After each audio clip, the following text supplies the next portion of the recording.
But now we will talk about something we rarely discuss, especially at workplace.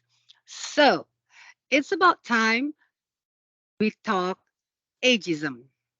Without any further ado, let us have Rob Logie, our CEO and President of AIG Indonesia, for his opening speech. Rob, please.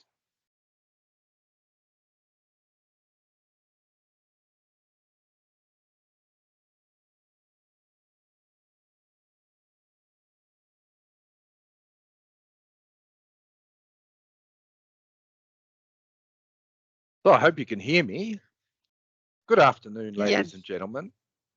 Thanks very much for joining our 2022 Dive-In event, proudly hosted by AIG Indonesia for the fourth year in a row. My name is Rob Logie and I'm the President Director of AIG Indonesia, and it's my great pleasure to introduce the topic today.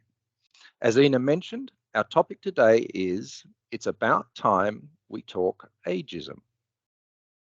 How different age groups interact and get on isn't something that tends to get discussed as often as other diversity concerns such as gender, ethnic, or neurodiversity. However, age diversity impacts every business. Is it because ageism isn't seen as an issue? Or if it is an issue, perhaps not as pressing as other issues? But when you think more deeply about this subject, ageism may have a bigger impact than we think on how businesses operate in the not too distant future. One thing for sure, it's part of the diversity equation. For example, populations across the globe are getting older, and people are working longer and are expected to continue to work longer. This means workplaces will have at least 4 generations and soon 5. One of the most common frameworks for discussing differences between age groups is through the concept of generations. We're going to refer to these throughout the session this afternoon, so I'll give you some brief information on them. Firstly, most organisations currently have 4 different generations working in them. They are baby boomers, Gen X, Gen Y, and finally Gen Z. Just to make it easy to identify the different groups during the discussion, I'll briefly describe them. So here we go. Baby boomers.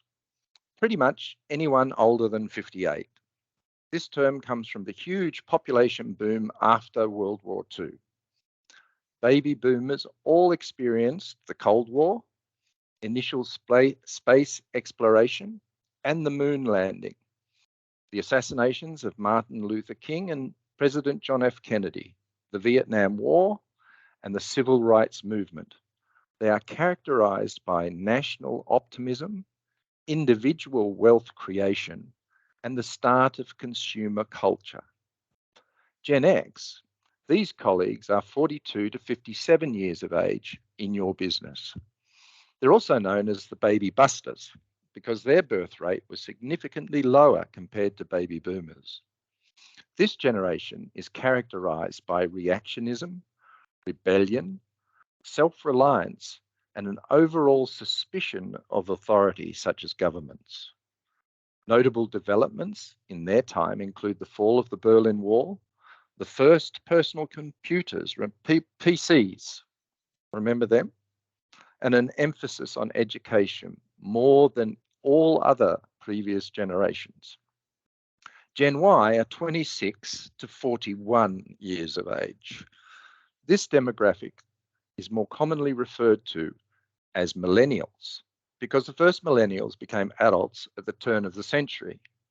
Key distinctions for this group include remembering the events of 9/11 from personal experience, participating in the rise of the internet, and dealing with financial challenges resulting from the Great Recession. Gen Zs are anyone under 26. Gen Z is also known as iGen because most of their lives have been spent using personal technology such as smartphones. As a whole, Gen Zers are more racially and ethnically diverse, better educated, and more familiar with diverse gender than previous generations. With the introduction and the rise of social media, the threat of climate change, and the increasing mass shooting violence, among many other socio-political pressures, Gen Z is considered by some as the most depressed generation, but also the generation most likely to engage in social activism. Whilst I don't particularly subscribe to the accuracy of these generational generalities, it makes sense that world events, technological changes and advancements, and social changes and developments influence our individual experiences and can shape how we think and the attitudes we have as adults. The concept of generations is also a convenient way of discussing why people that are a different age differ in many ways. It's also a convenient way to shine the light on unconscious biases we have in our day-to-day lives when it comes to comparing ourselves with others who are either significantly younger or older than we are. So understanding these nuances can help us communicate and relate to people from different age groups. And what would any session like this be without mentioning the pandemic that has accelerated changes that were already happening, changing expectations and priorities of employees, including how people think about careers, relentless growing complexity and regulatory compliance, digital disruption, shifting stakeholder needs, and growing expectations of purpose before profit are presenting more challenges and more opportunities than ever before. Hopefully today will raise people's awareness of ageism issues, as well as awaken the dozing unconscious biases we all bring to work every day. And to do this, we have a fabulous lineup of speakers who importantly cover, in terms of their own age, the 4 generations I've talked about, and will offer first-hand experience of being either a baby boomer or Gen X, Y, or Z. Thanks again for coming along today. I hope you enjoy the show. It's now time for me to hand back to Ina to introduce our first speaker. Thank you, Rob, for your speech. And if in Rob's speech, ageism may have a bigger impact than we think on how business operate, we might need to know how organizations see about ageism. So let's listen more about ageism.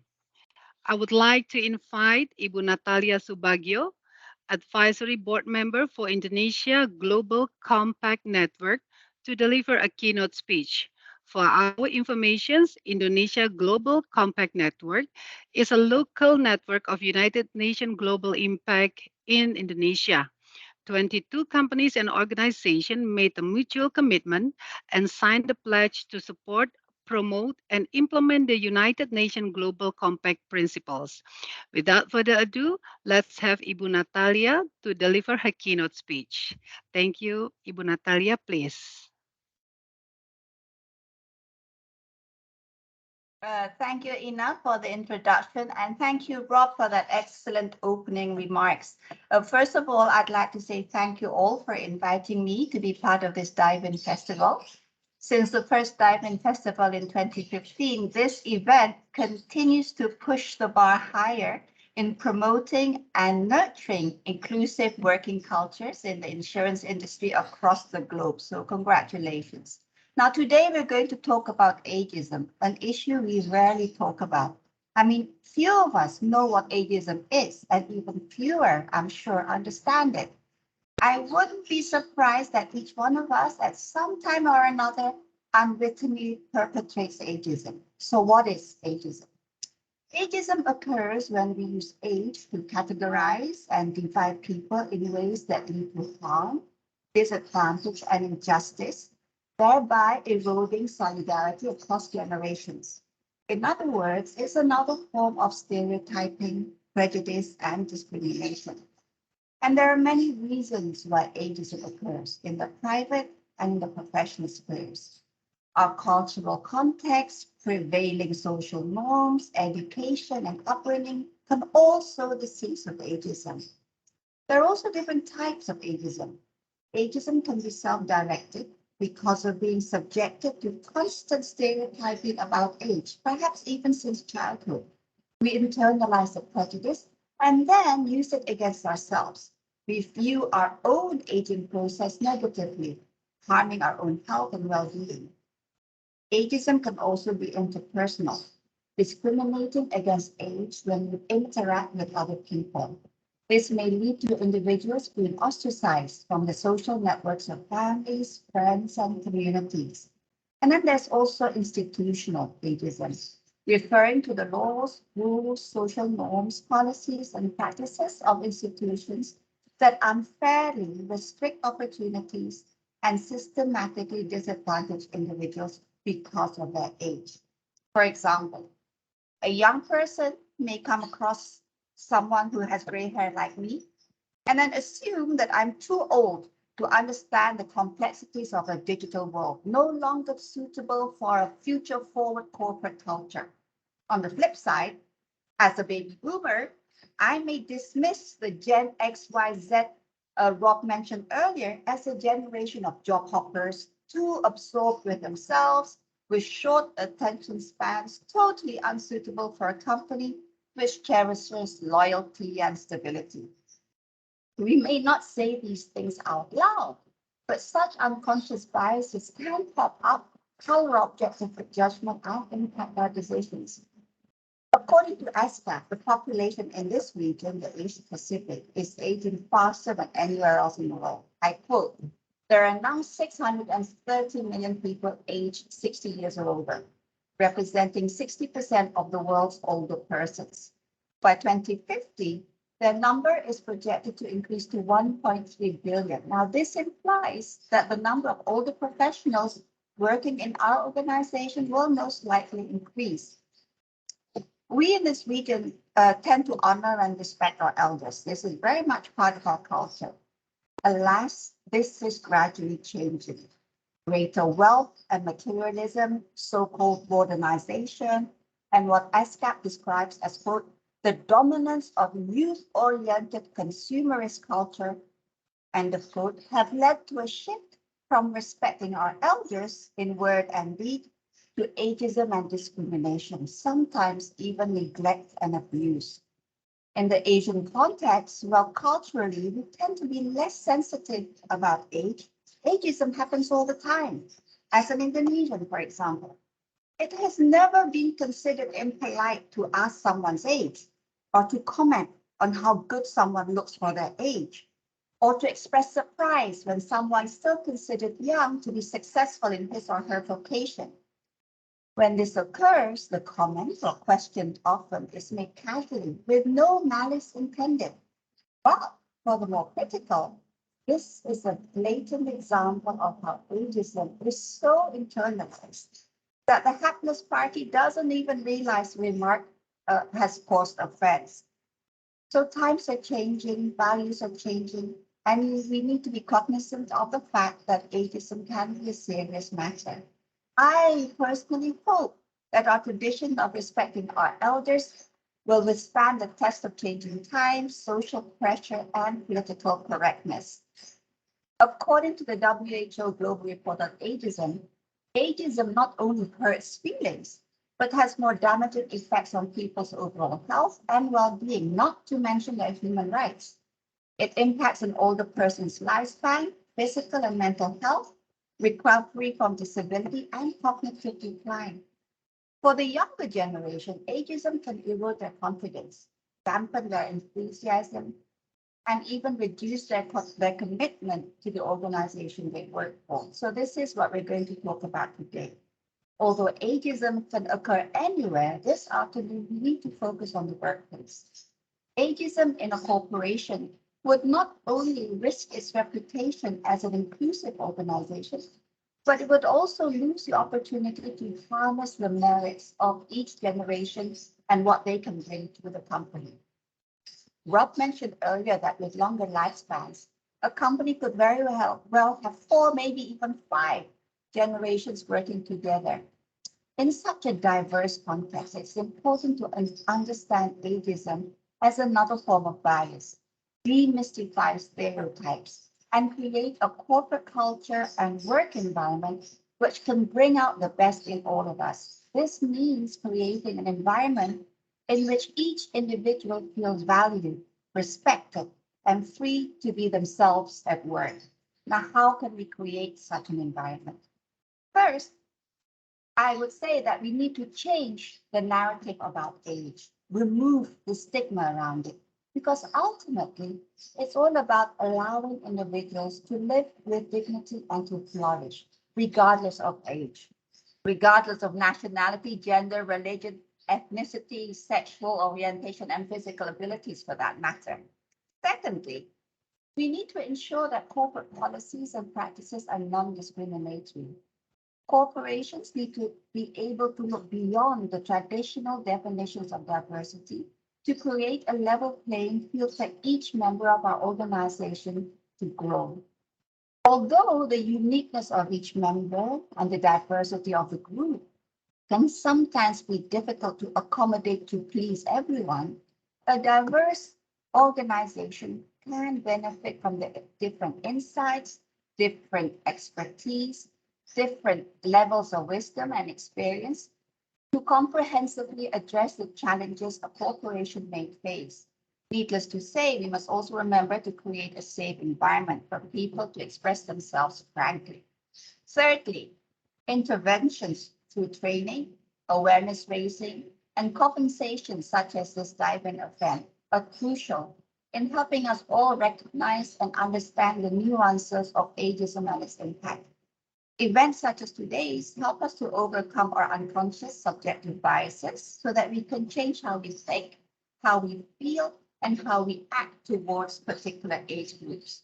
Finally, it's important to create a work environment which encourages intergenerational interaction so that each generation can understand each other better, thereby dispel lingering stereotypes.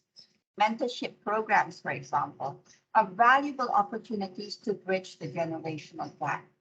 Through such programs, we learn that older professionals can perhaps offer contacts, relationships, credibility, insights, experience built over longer period of work, whilst the younger colleagues can offer fresh insights seen from a very different perspective. But enough said. My few words are meant to stimulate further thought and discussion, and I hope they resonate with the experience and insights of the four panelists, each representing the different generations.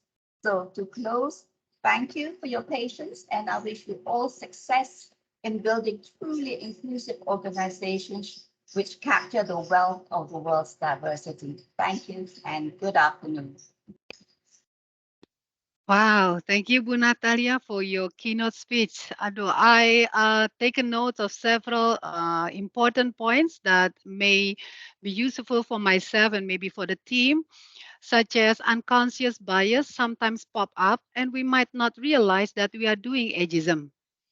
And time and value are changing, of course, but ageism is an important matter to be addressed. Ageism has also impact on personal performance and can prevent generation to bring their best to the company.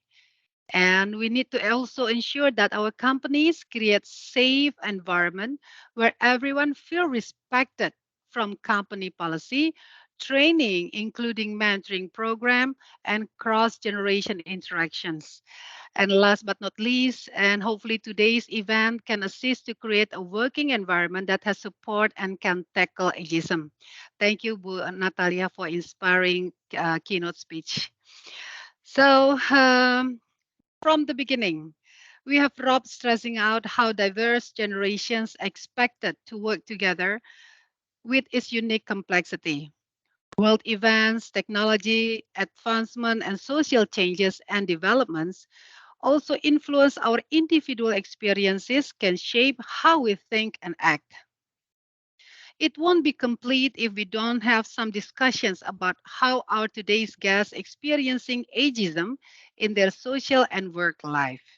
Before we start with our panel discussions, let me introduce you today's panelists who will share their experience.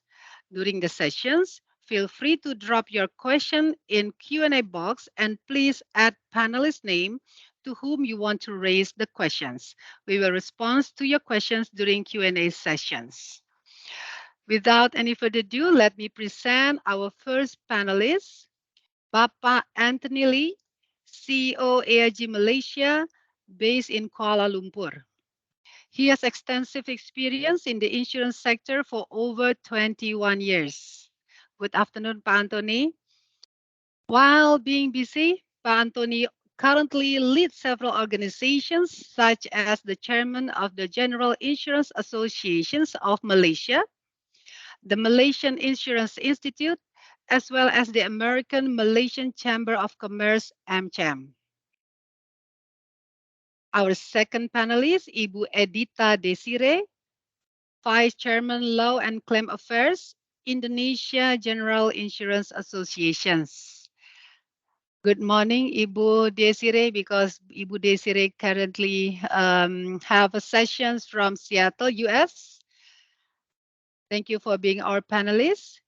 And Ibu Desiree is also Legal and Compliance Director for PT Zurich Asuransi Indonesia.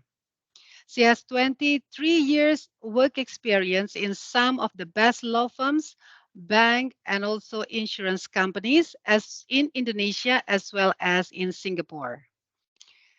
She is also actively serving Indonesian General Insurance Association as Vice Chairman of Legal Compliance Claim and Consumer Protections Department. Next, our third and fourth panelists actually is from non-insurance sector. I welcome Bapak Pandega Pramuka, Chief Financial and Business Strategic Officer for PT Sailendra Indra Andal Perkasa, a national security company based in Jakarta. Bapak Pandega earned an MBA holder from Institut Teknologi Bandung and has a fast-track career as a young leader to take C-suite roles. He has held a number of leadership positions in a couple multinational companies in South Korea and Japan, and also in Indonesia. Last but not least, our fourth panelist from an emerging property and technology startup, Ibu Dayudara. Welcome, Ibu Dayudara. Ibu Dayudara is a CEO founder of PinHome. PinHome is an emerging property technology startup with the missions to revolutionizing a real estate sector in Southeast Asia. Ibu Dara was previously a senior vice president at PT Gojek Indonesia, responsible for lifestyle and commerce product group consists of GoLive, GoShop, and GoMart. Ibu Dara also has received several awards from reputable institutions, including from Forbes Indonesia as a powerful woman in 2019. So that's conclude our four panelists from diverse background, industry, and generation, in which would be interesting to find out what are their thoughts and experience related to ageism, including their strategy as a leader to tackle those issues. Now, let's start the discussions with Bapak Antony and Ibu Desiree. As mentioned by Rob and Ibu Natalia, for the first time, four generations are working together. It's time for businesses to set aside hiring biases against age and embrace the multi-generational workforce as an opportunity. So questions to Bapak Antony and Ibu Desiree, actually what's in your mind when a word ageism comes out, and how do you see it as a professional? Maybe we can start from Bapak Antony. Sure, thank you for the question, and it's a great honor to be here with all of you. It's interesting. If you asked me 5 years ago, I wouldn't, ageism, maybe it's something less obvious in the Malaysian context, but, I've always been very conscious of insurance in Malaysia typically has very long tenure. So you have a lot of people who've been here a long time in the industry. So we've always made conscious effort of bringing new talent because, we know it takes time to develop talent and, when people retire, it's hard to replace them. So I think it's more a problem where as an industry, typically in the past, it wasn't very sexy. And so, younger people are obviously attracted to things like technology, etc., faster moving. So it's I guess, a natural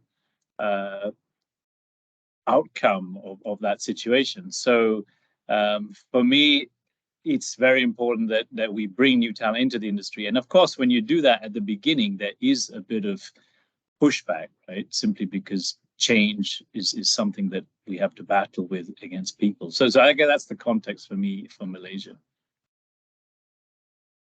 Okay, thank you, Anthony. So, Ibu Desiree, what is ageism and how do you see it as a professional?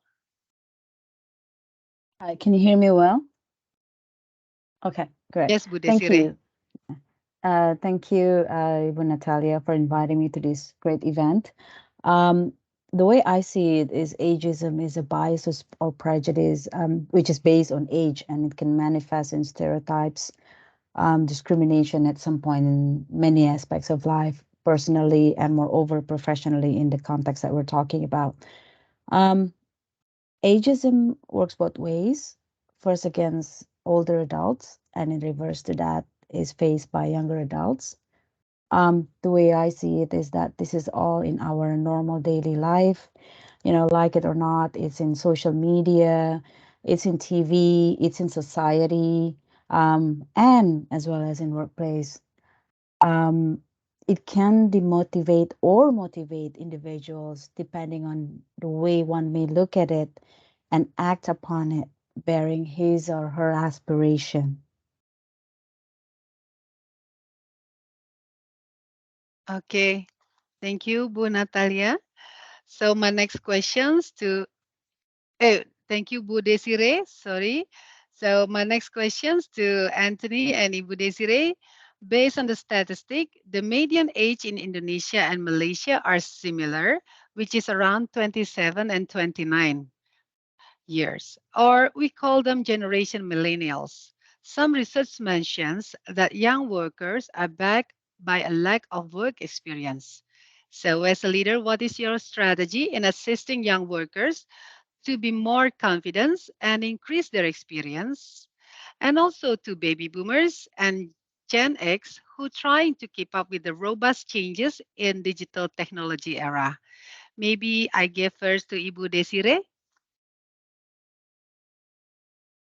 Okay, thanks. I think the benefit of having a younger workforce is that they have many years ahead of them. Or for young adults working in corporations, um, you know, thinking about um, thinking about retirement may not be at the forefront of their mind. This is a bit different with the mature adult. I think in Indonesia, it is a given thing that basically, given we have over 240 million people with the demographic of age is scar. Basically, there's a huge demographic of age between between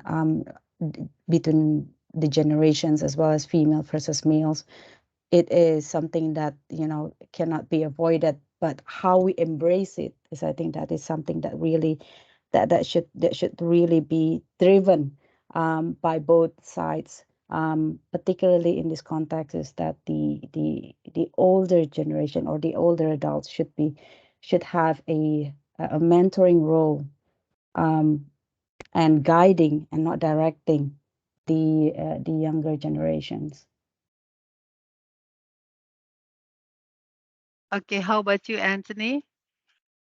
Yeah, I think it's, the ecosystem of having both is very complementary, right? So an example, so when I mentioned earlier, we had to consciously try and bring young people into the organization, and we had a graduate development program, and these kids came in. I call them kids, right? It's not meant to be derogatory. They came in and did 6 months in different departments, so they rotated around, and it was fast track for them, so they had a wide experience. And initially people were sort of hesitant, how come they're treated special, it's different from everybody else.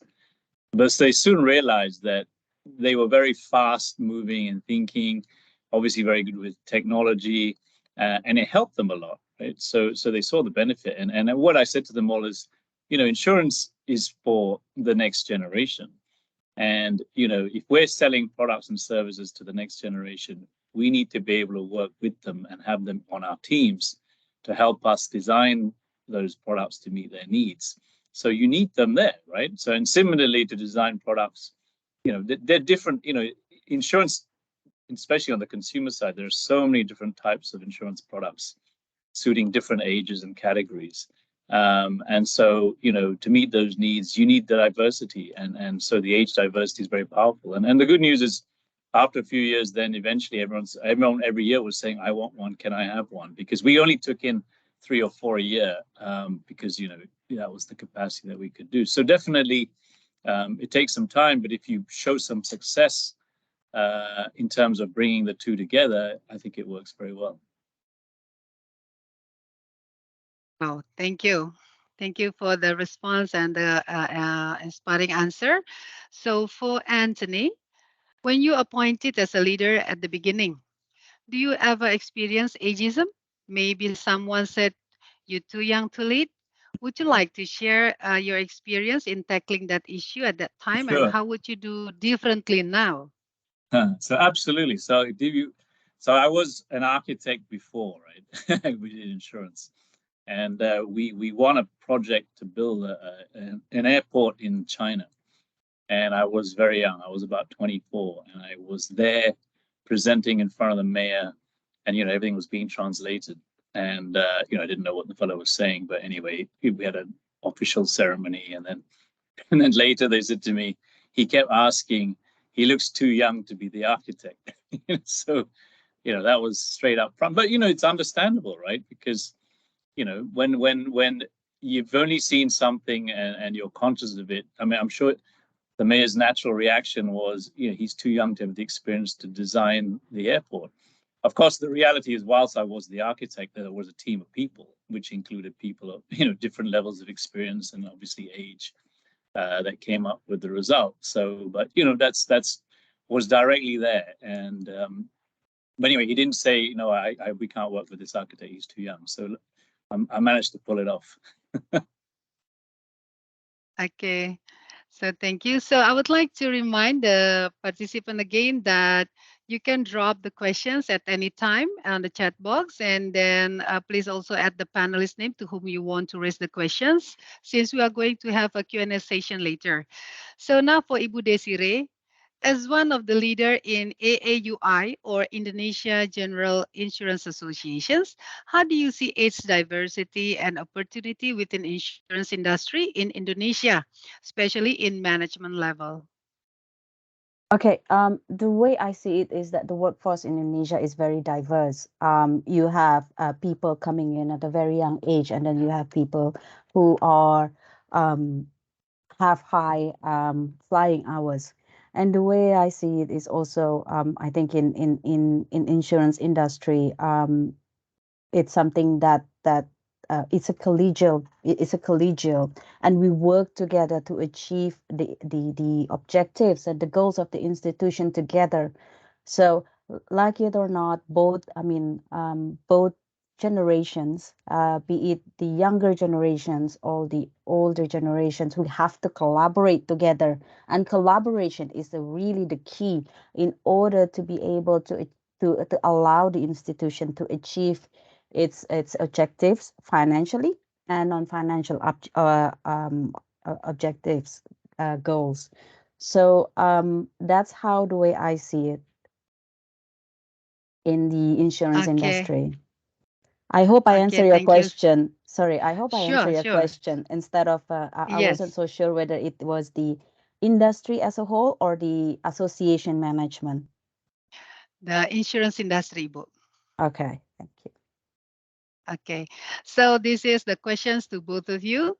So what would you consider organization can do to address biases against biases? And what would you think leadership can play a role in these biases? Maybe Antony, you can start first. Sure. I mean, that leadership is always important, right? Because people look towards the leadership as the role model. You know, we set the tone, and you know, so how we behave is indicatory of you know what is permissible and what is not permissible. So, you know, being actively engaged at all levels of the organization, you know, cutting through those biases. So we have to make sure, as conscious as we can, we support all the different groups and make sure that there isn't, you know, silo behavior and silo thinking, you know, constantly, and then make sure that our teams also practice the same thing. And I think the other one is, I mean, certainly at where I work, it's very open. So we're not hierarchical at all.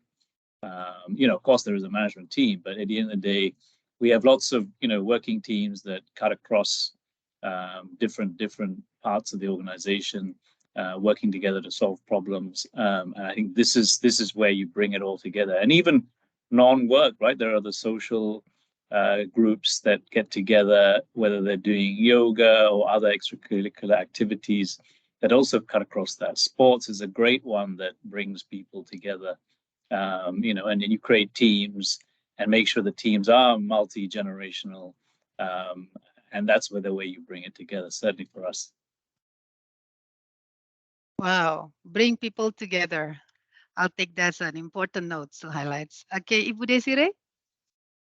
Similar to what Anthony just said, I think it is important for institution to embrace it, and acknowledge the diversity between the generations, and for those generations to collaborate and work together towards a successful goals. I think that what's make it great and allowing every institution to reach its full potentials. Okay, thank you. So another questions for both of you. According to study in 2019, victims of age discrimination might develop mental and or physical health conditions such as depressions, which could lead quiet quitting. Do you think older generation might also experience quiet quitting? So maybe Ibu Desiree can go first. Sorry, my signal is a bit broken. Could you please repeat that question? According to the study in 2019, victims of age discriminations might develop mental and or physical health conditions Mhm. such as depressions, which could lead to quiet quitting. Do you think older generations might also experiencing quiet quitting? Um, I think quiet quitting may not directly correlate with age or experience. Whether you are young or you are old, you may experience this. I think when someone is faced with this dilemma of quiet quitting, the way I see it is that when one is supposed to do when you don't like a thing is to change it. And if you can't change it, you have to change the way you think about it. And I think it works across all generations. Well, it's clear, Bu Desiree, that you have to change it and then or we change the way we think. Thank you, Bu Desiree. Anthony?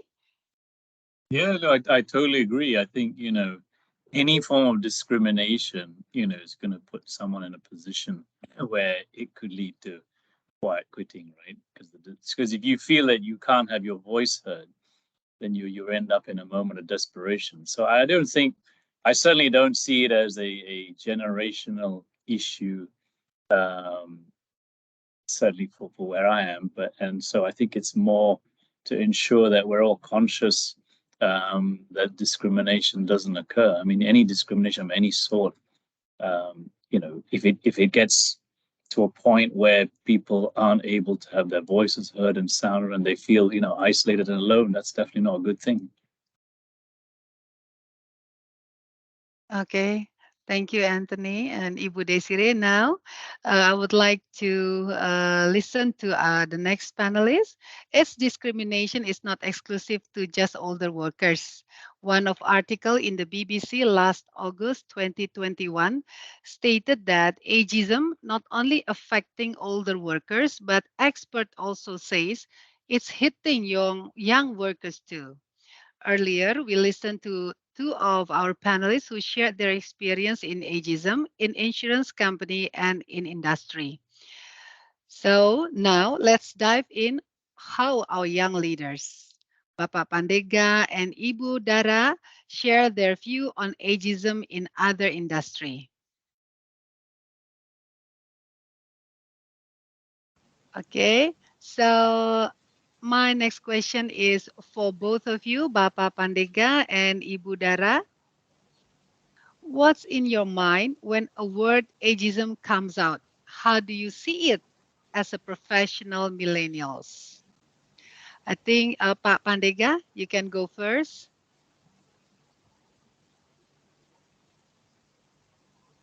Yeah, hello. Thank you. Hope you can hear me. First of all, thank you for AIG to invite me to talk in this event, dive-in event.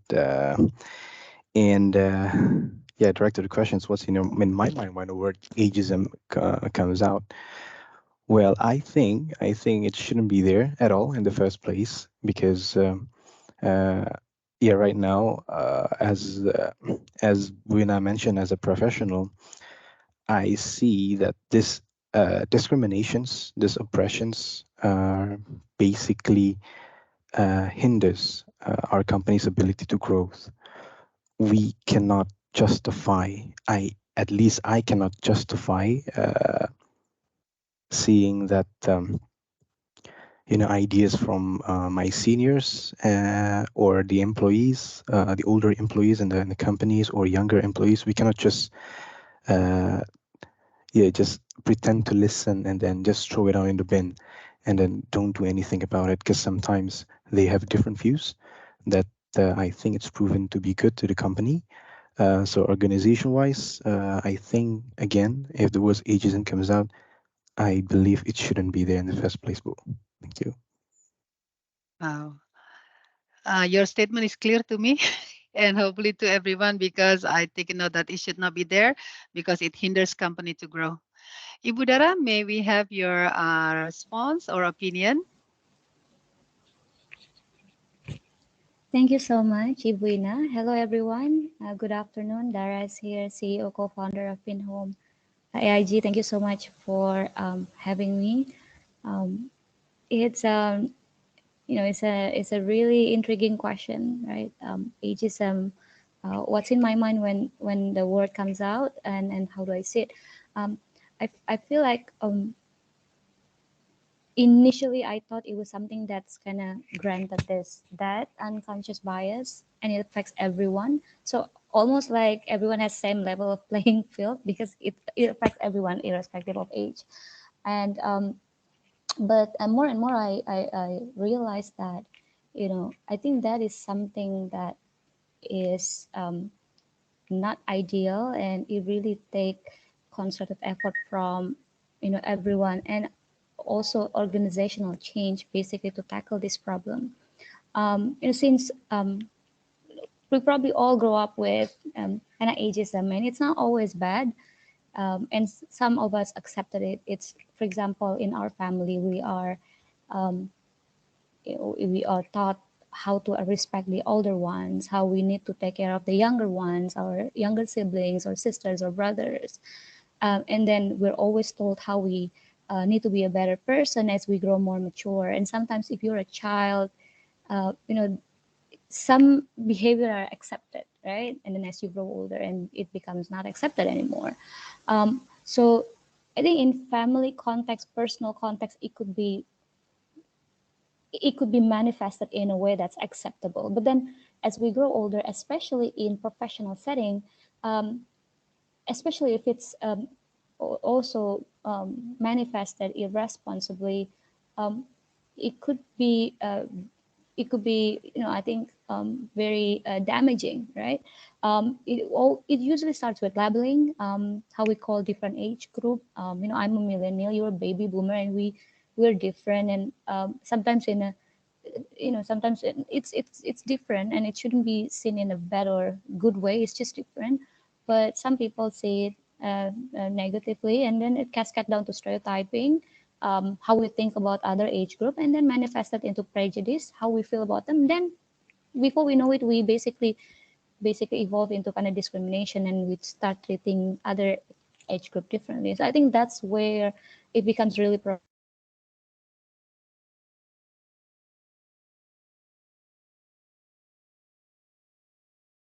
Udara, I think we cannot hear you.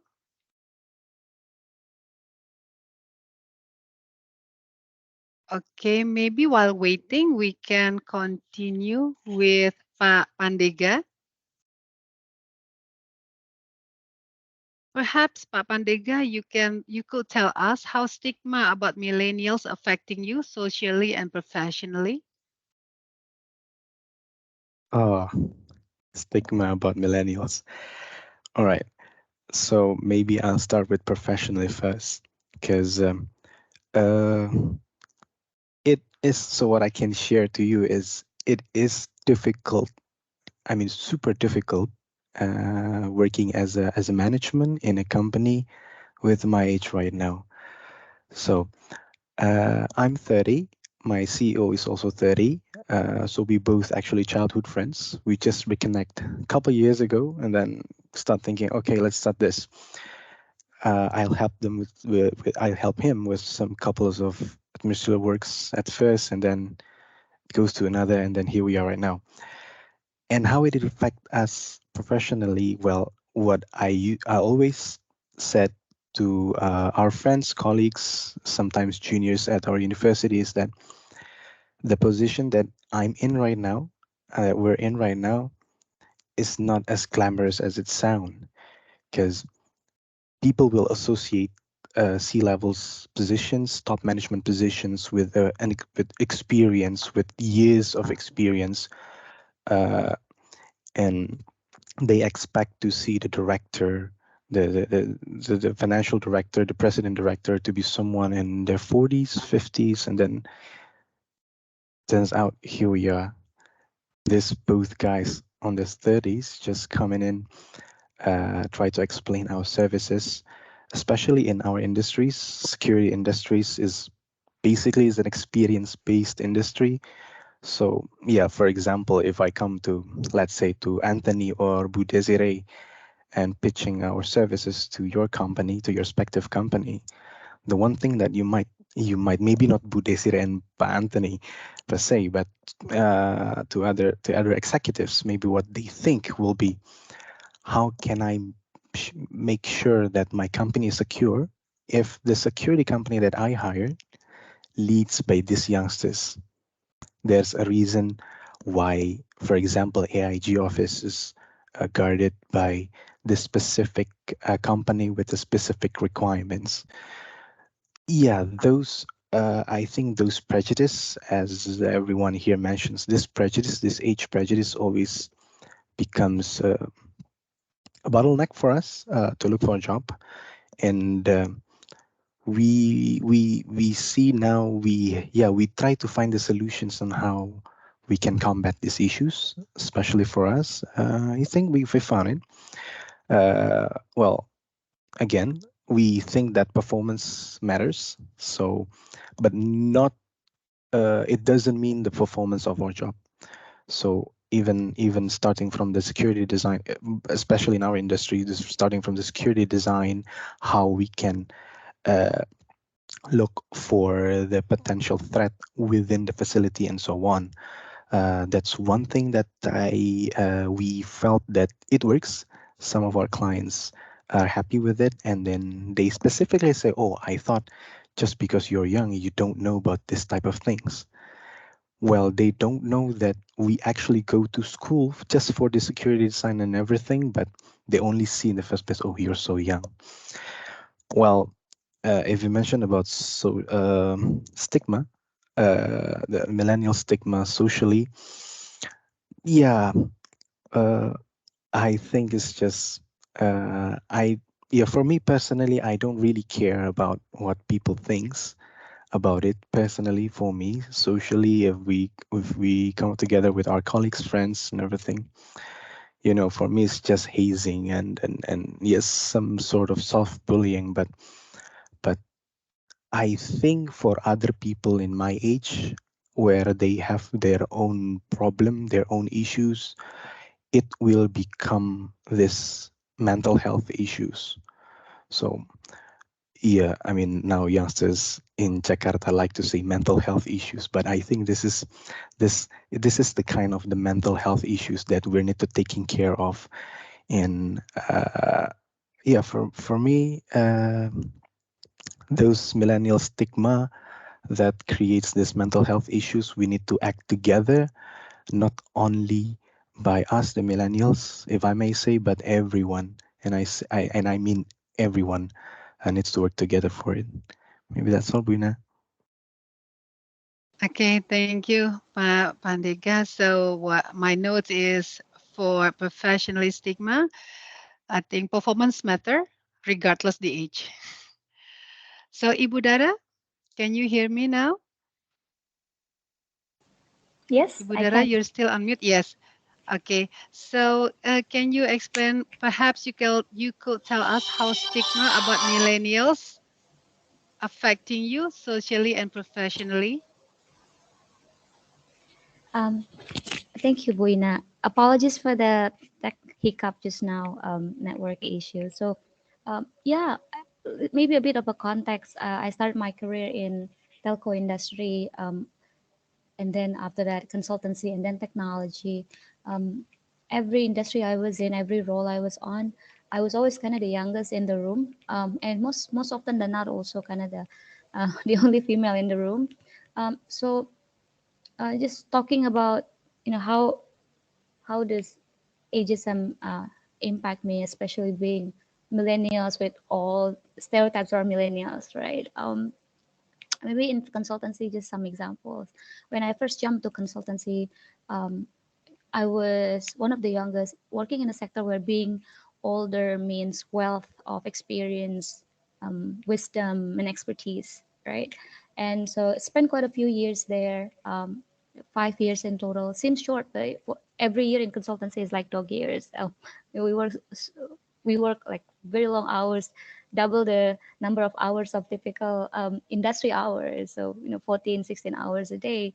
That I feel like 5 years equal to 10 years working. So quite some time there, and I think ageism did impact me, although that term wasn't probably coined explicitly, right? But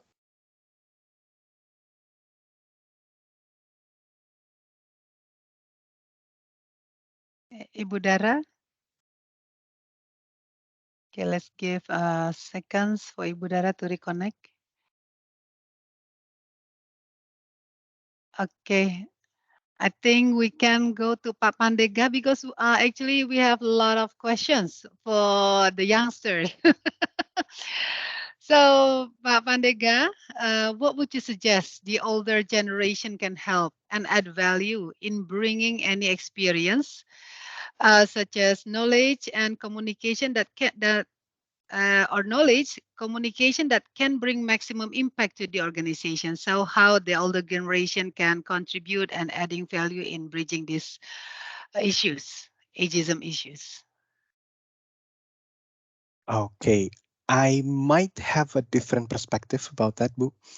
So, if the question is about how the older generations can add their value per se, well, in my views at the moment, and this is the views that we try to apply in our company, is that the older generation don't have to add their values because they have a lot to offer. As the company, it is our job to bridge the issue between the old generations with our new recruits, with our younger generations, especially with the management as well. Because well, if I mention this, it's ageism, but it just here you go then.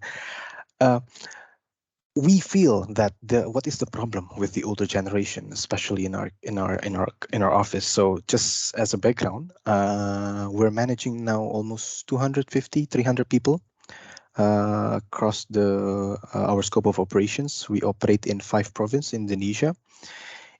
Our headquarter alone is around 22 people. The age gap range between 19 to 62 years of age, and we hire several retired national police force.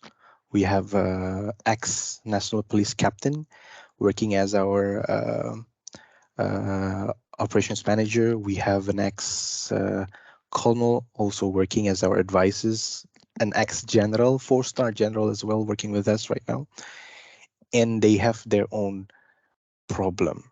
But the bottom line of those problems is that we felt that they are sensitive about their age. So every time we try to discuss about them and they see us having a different values, different opinions, they will say, okay, maybe because I'm too old. But that's not the case actually. So there's this communications issues that we are now trying to formulate how we can successfully bridge this issue. Fortunately, we have a pilot project and it works very well with us. So our operation manager, I paired it with one of our youngest staffs. So he is now 62 years of age, serving the police almost 30 years something. And then when we pair it with one of our youngest staffs, they work together, they talk a lot. And I told them, if you have any issues, just knock on my door. Let's talk. Let's figure out what happens. Because most of the times the problem is not with you guys, but how you communicate. And it works. They done it. So they knock on my doors. They ask me for 10 minutes, 15 minutes of my times. Sometimes it leads to an hour or two discussion about what happened. Sometimes their life. But hey, if it works for me, then it works. And I can see that from the KPI wise, our managers now he works more fresh, like he's having better understanding to the younger generations. Our younger staffs also, I see that now having more wisdom, so he knows how to talk with with his seniors. So starts from there. I know it's very small steps, but we think the small steps can lead into something. We just still don't know how can we escalate this progress, but we're getting there. Wow. Yeah, we know. So my notes is older generation no need to add value because they already have lots value. But I think the management has responsibility to bridging the gaps. And thank you for sharing your experience because I noted that the key is the communications is very useful to bridge the gaps. Ibu Dara, can you hear I'm me? here. Yes. Yeah, so the same question I think I will ask to you. What would you suggestions the older generation can help and add value in bridging any experience or gap or knowledge communication that can bring maximum impact to the organizations? Yeah. Thank you. I really hope that this time I don't get disconnected. It seems like every time I get to conclusion, it was disconnected. I suggest if I understand correctly, the question is about, how could us as a younger generation, create and add value. Older generation, Ibu Dara, older generations what older generation can do to manage the gaps and to add value in bridging gap experience, knowledge experience, and also communication experience. Yes, absolutely. I do think that it has to work both ways. We cannot just completely rely on the other generation basically to to bridge all that understanding, communication, and trust. So it works both ways. Both sides have to be inclusive, and it has to be inclusive in a way that's not only touching the professional aspect, but also interpersonal and social aspects. I think it starts with, I agree with Pandega. It starts with communication, but ultimately it is all about building trust, right? It's about building trust, and trust it is something that's built overnight. You cannot just at first interaction, at first sight, trust someone immediately, and then can connect deeply with that individual. So it takes some effort, and that effort starts with um, and I think for older generations, we do have positive bias against older generations, that they have wisdom, they have wealth of knowledge, they have experience, they have a lot to share, a lot of I think good ideas to impart. So there's also inclination for younger generations kind of to listen to older generation, more senior people in the room, right? So that the bias is already working positively. But then but there are some other unconscious bias, and that is about okay, as more senior person in the room, would you be willing to unlearn and relearn about some areas where you're not familiar with? And that's what I would say the less experienced individuals, they're very good at that, because they are like almost like a clean slate, blank slate, right? They're willing to, because they don't have any assumptions, so they're willing to unlearn and relearn about something. They don't have a baseline about and baseline understanding about it. So it makes them more malleable, and it also helps their learning curve to be kind of faster. So velocity of learning is faster. And I guess if, for example, across different years of experience, people from different age group could have this ability to kind of unlearn and relearn about something together, I think that would really help with the dynamic. And over time, this will build trust. And then collectively, I'm sure there's a lot of value to be created under that circumstances. Thank you, Ibu Dara. So thank you for sharing your opinion. So my notes is communication and building trust is a process. So both all generation must contribute. So the next question is to both of you. As a younger generations, what do you see on the newest generations joining, example, Gen Z joining the company? Have you seen different approach of working style and then the way they see the career path, or perhaps any interesting trend? Maybe we can start from Ibu Dara. Yeah, absolutely. So again, some most often than not, it boils down to the individual. There are some kind of commonalities, but at the end of the day, it's all about individual level. And as leader in the organization, we really need to connect with our team members at an individual level to see what kind of um, talent are they, how do they communicate, how do they learn, how do they see their career path going forward. But I do see that there's tendency for less experienced talents basically to want to be trying a lot of different things. So they don't want to just focus and going deep in one particular area or vertical. They want to be exposed to broad spectrum of projects or and also skill sets as well. Also, so that's number one. Number two, there's some tendency to, because they always want constant stimuli, right? They could get bored if they're working on something that is monotonous or static. So they need always something that's dynamic. They need something that's challenging, that is evolving. And I think luckily that's pretty much characterized. That is the character of kind of today's um, environment, right? Market is very dynamic, very challenging. So I think it's actually it's a great setup for younger talents, basically kind of to bloom to create value. And then I think also lastly, in terms of the way they see a career path, they don't always think long term, so they're always very explorative and adventurous. So they don't think about career path. They think about today, and or in near term, are they working on something that's exciting? And so maybe only over time that they'll start thinking about, okay, I have this type of experiences. Where does this lead me?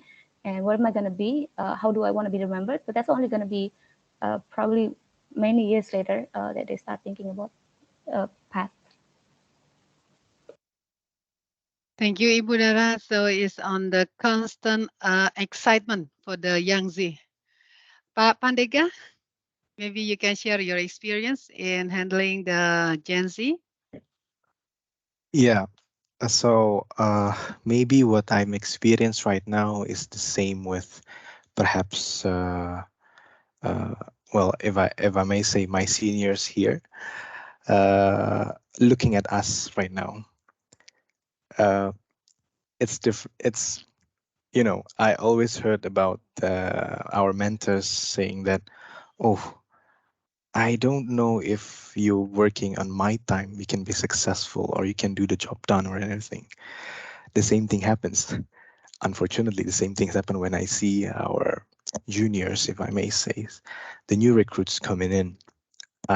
We talk. I mean, we try to here in our company we try to talk with our employees a lot and more to know how they think and how they make these decisions, the logical thinking of they making the decisions. So what we see on this Gen Z, the new recruits coming in, one common working style, if I may say, one common working style is they easily get bored, as Dara mentions. They easily get bored, very easy to get bored. Thus, they like to find a shortcut to finish their job. Well, I'm not sure how the insurance industry work in detail, but what I know is that not everything can be done with the shortcut. So, like, maybe we all heard about this, well, in Indonesia or in Jakarta, that if you want to be rich, go play crypto. Yeah, crypto is good, and so on and so on and so on. And most of those words coming from the Gen Z. And same thing happens. So yeah, take my experience, for example. So I have this new finance staffs, still trainee in our company. And then the one thing that I asked both of them, okay, so welcome the company. What do you want? And then what do you like the company to provide you to make your life easier, to make your work fastest? Oh, okay, Pak. I would like to be trained on how to use Excel shortcuts. Okay, that's easy. Why do you say that? Because I see this on TikToks. If we do this, we do this, we do this, we do this, we do this, we do this, and do this, we can take our work time half, and so on. But for me, in order for you to do that, you need to know how Excel works in the first place. But what we see is that Gen Z don't want to know how it works in the first place. So I just know that, okay, there's a shortcut, 1 hour job, I can do it in 15 minutes. That's the one. I need to do that. So I don't see, hopefully I'm wrong, but I haven't seen this Gen Z having this curiosity of knowing how this shortcut works in detail. They just want to know what is the shortcut, how to do those shortcut, and what the outcome that we can get. Sometimes it helps us to grow our company faster, but if I may say, most of the time is just make them work twice, because when they try to apply the shortcuts, it fails, they need to start again. And it is troublesome for us, but yeah, again, it's maybe the new approach right now that we need to recognize, and then we maybe for us we need to educate ourselves on how is the background of those decisions from their perspective, the logical thinking from those guys, and then try to adapt it, maybe adapting our way to this Gen Z, or the other way around. We try to adapt those logical thinking into our working environment. Yeah, maybe that's Buina. Thank you. Wow, very interesting, Pak Pandega. So in addition to Budara, well, I know it's that Gen Z tend to have a shortcut and need more to knowing how to do the process. So now we would like to proceed with the next steps. So I would like to summarize the couple points from the discussions. Ageism is the common form of prejudice and is experienced by both older and younger people. So by 2025, millennials will make up 75% of the workforce, and they are changing the work culture. Like it or not, generation gap become an issue, and the age differences can trigger cliques and separations of the company as a unit. So one of the way is bridging the gap between multiple generation of workers to establish teamwork. As mentioned in the beginning, that our campaign theme this year is building braver culture. So, as mentioned, now we are in the era where we have four generation in organizations. So hopefully by having heard all the panelists' answers and then take notes of some important message, we can now raise the questions to our four panelists. And here I already have several questions. First, we go to Bapak Antony Lee. How is the generation diversity in AIG Malaysia? Are there more millennials at AIG Malaysia? And how do you adapt that generations? And any challenges so far? So interestingly, we're about half-half, actually, very close, just a few percentage points difference. So around high 40% of both. And then, of course, there's a little bit at the other end of these to get the four generations. So I think it's quite well blended at the moment. So, anyway, so far, so good. Again, of course, we've all been working from home for like almost 2 years, right? So now we're all coming back to the office. So let's see what happens. Okay. So the next question is for Bapak Pandega and Ibu Dara. Do you have any bad experience with ageism when someone underestimate you due to your age, and how did you do to overcome that? Maybe start from Ibu Dara.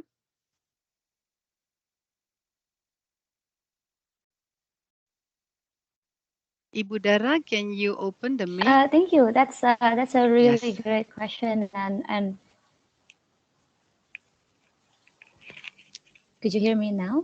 Yes. Yes. Yeah, Yes. that's a really tough question, and I try to not think too much about it, about how ageism affected let's say my professional life. But actually, in the inside, there were so many instances where being the youngest in the room. There's that unconscious bias against you. So in my earlier years as professional, I focus more to basically mitigate the impact, or tackle that. Basically, focus more on kind of the superficial aspects. So, for example, trying hard to look older, use thick glasses, certain makeup complexion, using serious attire, carrying a certain box, choosing some dictions or lingos from the industry so that people could take me more seriously. But over time, I realized that those tricks could only go so far, right?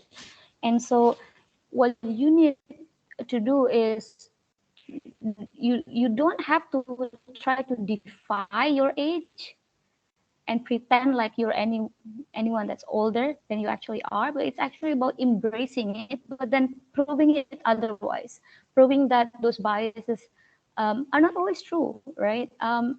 And that's about again, I mentioned a point about building trust, but it's actually really true. It's about there's no shortcut to it.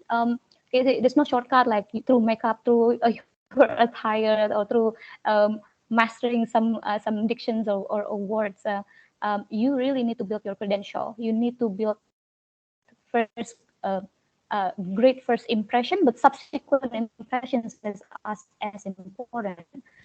You need to also show your competence. So I think I like to call it 5C. So first is building credential. Second is build competence. Basically, whatever that you do, you need to understand really well your domain, your areas, stakeholders, regulations, prospects, challenges, opportunities. So never ever coming into the room like empty-handed, especially if you're young. And then be confident. That's the third thing. It's you can have substance, but if you're not confident, you don't deliver it well, then people don't maybe won't as easy giving you buy-in, or I won't trust you immediately. And last two is about being committed and wanting or being able to be coached, right? And wanting to be coached and being able to be coached are two different things. So committed and being coached, those are the other two things. So committed is about going the extra miles. I don't expect working 9-5, just 9 to 5, and then that's it. Just working within your scope, and your career will be accelerating really fast. I mean, there's no such thing. You need to be putting the hard work basically to succeed. Yeah, I think that's how I kind of work around it. Thank you, Budara, for sharing the 5 C's: credential, competence, confidence, committed, and coachable. Pak Pandega? Hello? Yeah, hello, Buina. Yeah. Yeah, so The same so questions. if I remember the questions correctly, so you're asking about my experience relating to the age at the professional work, right? Yeah. Yeah. Okay. So maybe I have mentioned our experience in the current company, but I would like to share a bit about my experience in my previous company.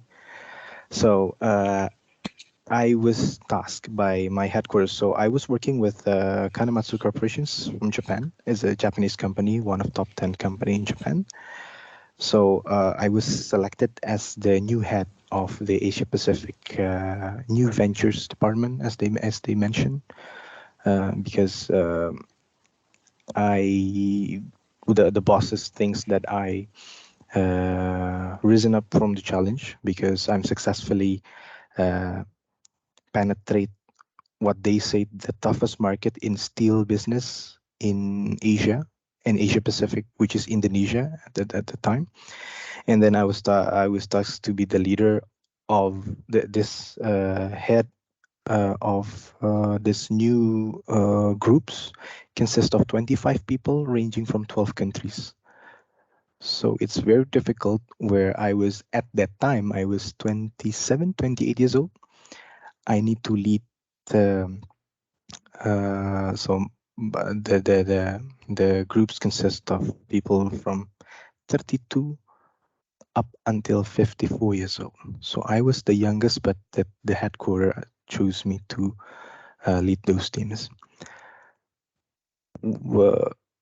If you ask me if I get some bullying because of my age, for sure, I can tell you that.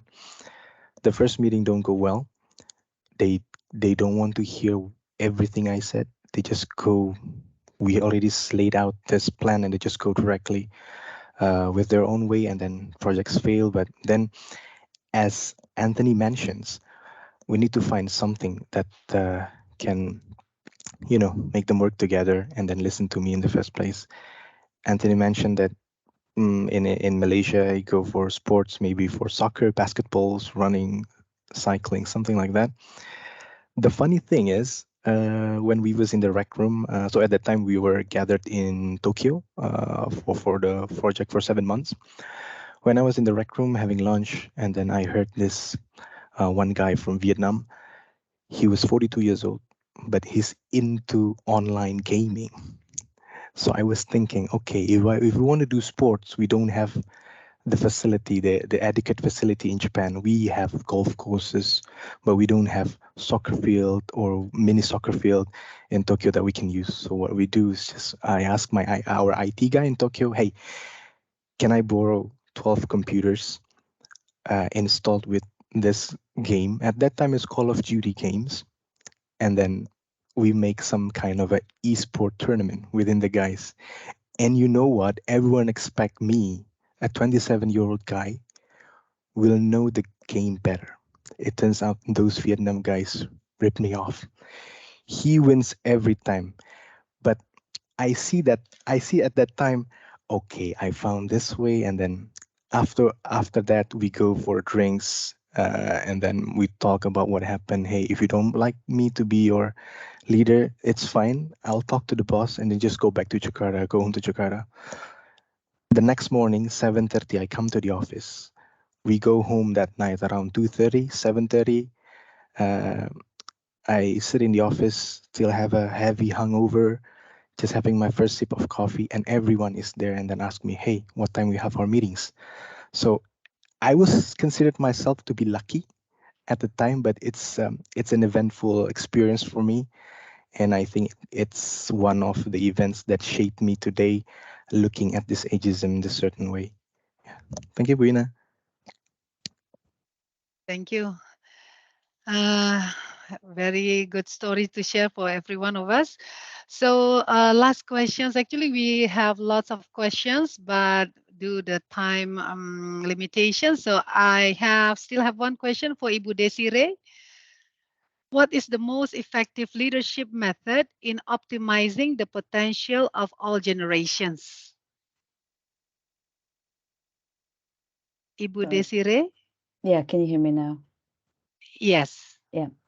The most effective way is, from my experience, is understanding that there are differences um, between the working generations, and each of the generation may have a different way how they perceived things are working, may have a different way on how culture should be. But I think what is the most important is, again, acknowledging that there are differences in the way people between generations see things, have perspective about things, have different background, and it all bring colors into a company. And in all of those colors, I think what is most important is become. But if when you are a leader, you should be able to create a. I mean, I make the analogy of creating a big painting, a beautiful painting. Leaders should be able to embrace all of those different colors and enable them to make a beautiful painting that can be enjoyed by so many people, and by so many stakeholders. And that stakeholders can be your regulator, that stakeholders can be your customers, that stakeholders can be also your shareholders. And I think that's the analogy, the simple analogy that I would like to make in terms of how a company can be great, from way down all the way up.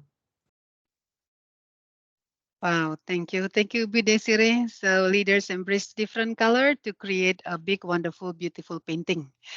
So now we are in the wrap-up sessions, and then before I close this event, so I would like to have each panelist to provide closing remark in one or two sentence.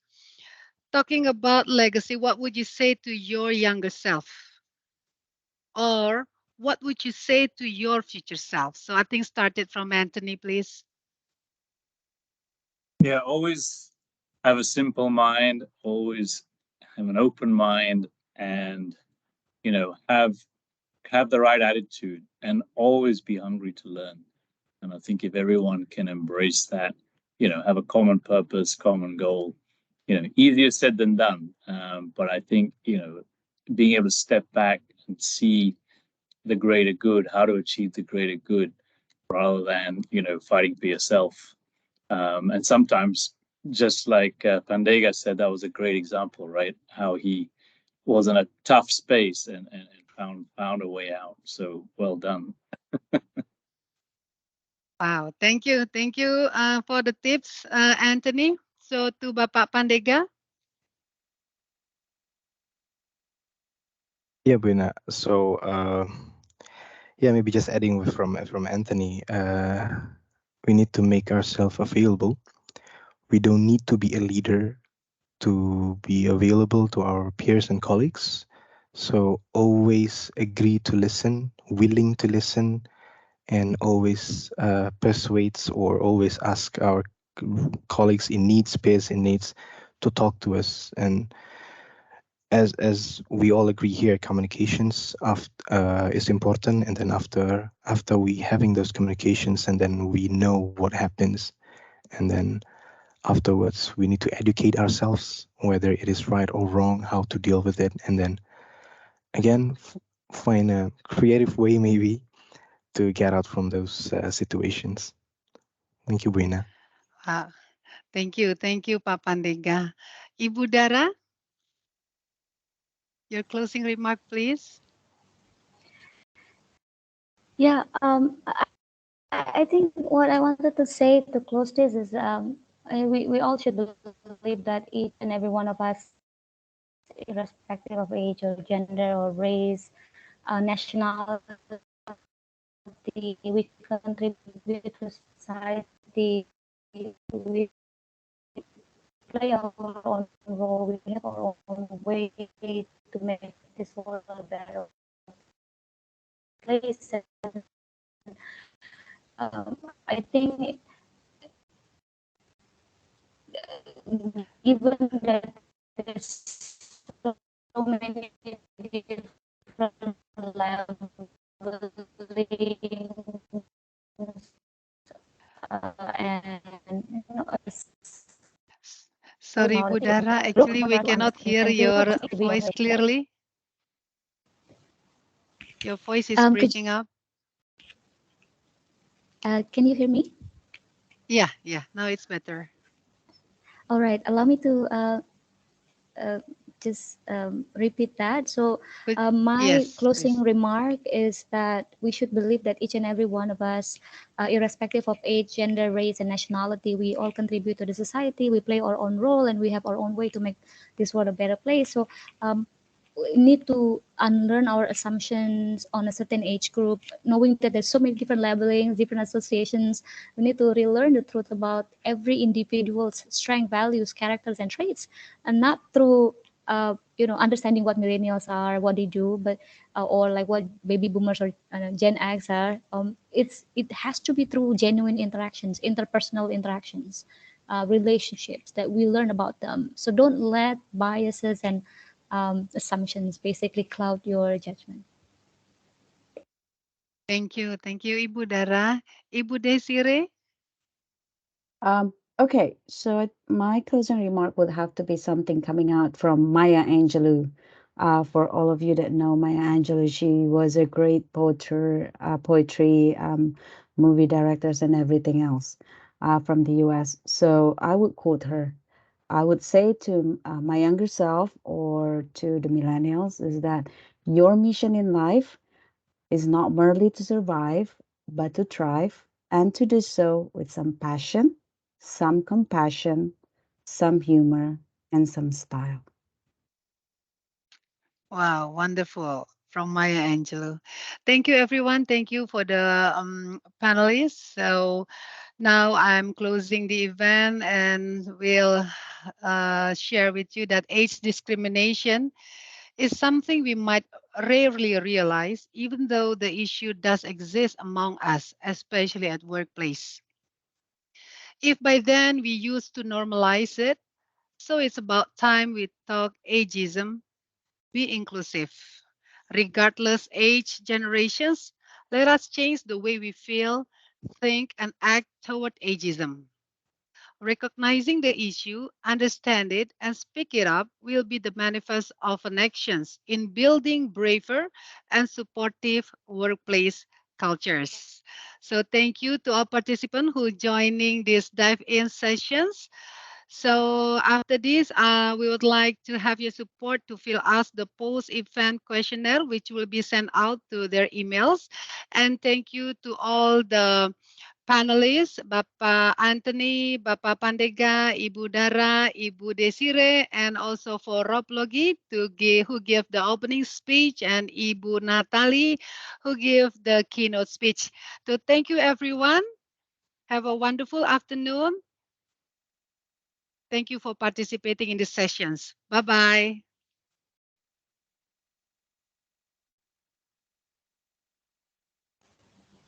Goodbye, everyone. Bye. Saya izin pamit dulu ya.